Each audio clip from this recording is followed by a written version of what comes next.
Hi guys, আমার 7th block নিয়ে তোমাদের কাছে সন্ধ্যাটা কাটাতে চলে এলাম। হাতে বেগুন আর ছুরি, কি ভাবছো? কিচ্ছু ভেবে লাভ নেই। আজ আমি তোমাদের একটা নতুন বেগুনের রেসিপি খাওয়াবো, শুধু বেগুনের। উফ, দেখলে আমি আবার ভুলে গেলাম। খাওয়াতে তো আর পারবো না, রান্না করে দেখাতে পারি কিন্তু। নাও, ঝটপটা সময় নষ্ট না করে বেগুন বার করে ফেলো দেখি, আর ডুবো ডুবো করে আমার মতো করে কেটে নাও। তারপর আবার কি, অত ভেবে টেবে লাভ নেই, আর অত দেখেও লাভ নেই। কড়াই গরম করে নাও অল্প আঁচে, তারপর অল্প একটু মৌরি গুঁড়ো করে নাও। অল্প আঁচে ভাজবে কিন্তু, না হলে কিন্তু মৌরি হবে তেতো, আর খেতেও লাগবে কিন্তু বিষাক্ত। যাই হোক, মৌরিগুলো ভাজা হয়ে যাবার পরে ভালো করে মিহি করে গুঁড়ো করে নিও। তারপর কড়াইতে অল্প তেল দিয়ে নুন হলুদে মেখে রাখা বেগুনগুলো অল্প আঁচে ভেজে নাও। বেশি ভেজো না, সেই তো যদি হয় বেগুন ভাজা, পাবে কি আর অন্য স্বাদের মজা। যাই হোক, বেগুনগুলো অল্পই ভেজো। অল্প ভাজা হোক, ততক্ষণ তোমাদের একটা কথা বলি। আগের ব্লগে, যেটা আমার বার্থডে ব্লগ ছিল, সেই ব্লগে একটা দিদি আমায় কমেন্ট করেছিল যে চুল খোলা রেখে নাকি সিঁদুর পড়তে নেই। তো দিদি, তোমাকে থ্যাংক ইউ, আমি সত্যিই জানতাম না। আমাকে বলার জন্য অসংখ্য অসংখ্য ধন্যবাদ তোমায়।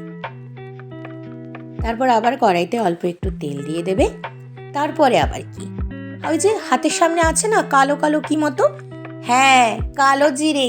কালো জিরে ফোড়ন দাও, তাতে হাফ পেঁয়াজ কুচি। তোমরা কিন্তু গোটা লঙ্কাও ব্যবহার করতে পারো। আসলে আমার ছেলে খায় বলে তাই আমরা ঝালটা একটু অ্যাভয়েড করি। তোমরা কিন্তু এখানে কাঁচা লঙ্কা দিয়ে দিতে পারো। তারপর পেঁয়াজটা হালকা হালকা করে ভালো করে ভেজে নাও। বেশি ভাজবে না, হালকাই বলেছি, ভালো আবার ওটা ভাবতে যেও না। ভালো মানে একদম মন দিয়ে ভাজো, হালকা হালকা করে ভাজা হোক। আমি যতবার আজ অব্দি ভিডিও বানিয়েছি, আমার বর তখনই আমাকে প্রচণ্ড রাগায়। তাই আর কি, খুন্তি ধরে ভাবলাম আজ করবো ওর কেল্লা ভাতে। আর এইদিকে দেখো, আমাদের পেঁয়াজগুলো ভাজা হয়ে গেছে, তারপর টমেটোগুলো দিয়ে দেবো। আর হ্যাঁ, এখানে কিন্তু আমি একটা জিনিস ব্যবহার করতে ভুলে গিয়েছি, সেটা হচ্ছে লবণ। তোমরা এখানে 1 চিমটে কিন্তু লবণ দিয়ে দিও। তাতে কি হবে, পেঁয়াজ আর টমেটোগুলো ভালো করে গলে যাবে, আর তাড়াতাড়ি ভাজাও হয়ে যাবে। আমি একদম ভুলে গেছি গো, সরি। তারপরে পেঁয়াজ আর টমেটোগুলো ভালোভাবে ভেজে নেবে। ভাজা হয়ে যাবার পরে এগুলো মিক্সিং বলে পেস্ট করার জন্য তুলে নেবে। পুরো কিন্তু তেলটা চিবড়িয়ে তুলবে, যাতে না একটুও তেল থাকে। তারপরে তোমাদের তরকারির পরিমাণ মতো অল্প নারকেল কোড়া নিয়ে নেবে। একটুও কিন্তু জল দেবে না। দেখতে পাচ্ছ কত সুন্দরভাবে বাটা হয়ে গেছে। তারপর আর যে অর্ধেকটা পেঁয়াজ কুচি ছিল, সেই তেলেই তোমরা আরও তেল ব্যবহার করতে পারো। তো আমার যেহেতু অনেকটাই তেল ছিল, তাই ওই তেলেই পেঁয়াজগুলো দিয়ে দিয়েছি। এই পেঁয়াজগুলো হালকা হালকা করে ভেজে নেব।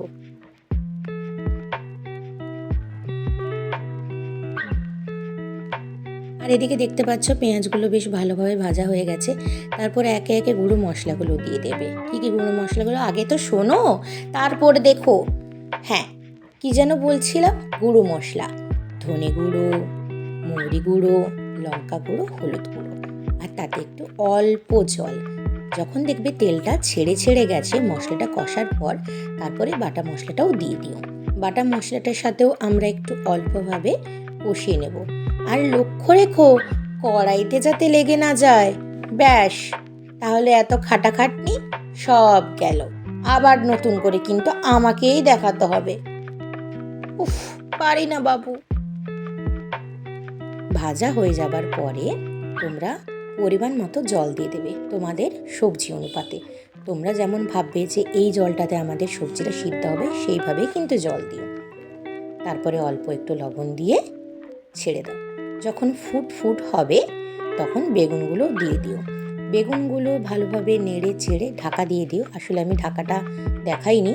আর তার উপরে কাঁচা তেজপাতা দিও। কাঁচা তেজপাতার ফ্লেভার কিন্তু অসাধারণ হয়। দেখো কত সুন্দর এইভাবে মশলাতেও তেল ছেড়ে গেছে। তোমরা কিন্তু একবারে গামাকা গামাকা করো, ঠিক আছে? তবে কিন্তু তরকারিটা হেভি টেস্টি হবে।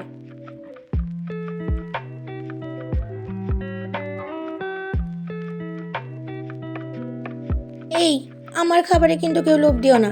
নিজে তাড়াতাড়ি ঝটপট করে বানিয়ে নাও। আমার খাবারে লোভ দিচ্ছ। তারপরে সবাই রাতের খাবারের জন্য বসে গেলাম। আজকে করেছিলাম ভাত, মাছের ঝোল, আর তরকারিটার নাম কিন্তু তোমাদের আমি এখনো বলিনি, আমার নিউ রেসিপি। কি বলো তো? মৌরি বেগুন। হ্যাঁ, মৌরি বেগুন। আসলে দুপুরবেলায় ভাবছিলাম একটা বেগুন আছে, কি বানাবো তো আর কি, সময় নষ্ট না করে বানিয়ে ফেললাম মৌরি বেগুন। প্রথমে আগে আমার বরকে আর ছেলেকে দিয়ে দেব তরকারি টেস্ট করার জন্য। ওরা আগে টেস্ট করুক কেমন হচ্ছে, তারপরে আমি খাবো। আগে আমার বর খাক আর ছেলে খাক। তোমরা কিন্তু হাঁ করে দেখো না, বানাচ্ছ তো, দেখো আবার।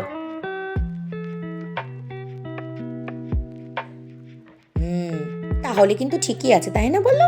আমার বর বলে দিয়েছে আর আমার ছেলে বলে দিয়েছে মানে।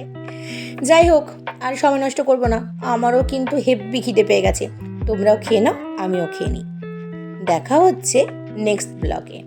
তোমরা কিন্তু সবাই ভালো থেকো, আর আমার ভিডিও ভালো লেগে থাকলে কিন্তু অবশ্যই রোজ রোজ করে দেখো। শুভরাত্রি।